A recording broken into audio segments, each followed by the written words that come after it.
Brigada Balita. Samantala ang Naga City General Hospital mananatiling bukas ngayong Semana Santa. Brigada Joel Jeremias, ibrigada mo.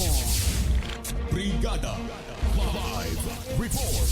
Mananatiling bukas pagdating sa pagbibigay serbisyo medikal ang Naga City General Hospital ngayong Semana Santa. Ito ay para patuloy ding tanggapin ang mga pasyente para gamutin o para i-confine. Kinumpirma ito ni City Mayor Son Legacion bilang pagtiyak sa publiko na walang mababago sa daily operation ng ospital.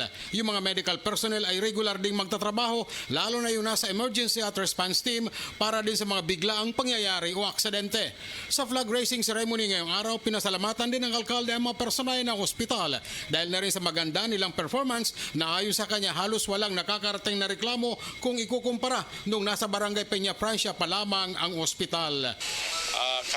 Naga City General Hospital mas maluwag, mas mahiwas, presko, air condition. In the heart of changing lives, ito si Brigadang Joel Jeremias ng 103.1 Brigada News FM Naga, the Music and News Authority. Sa mga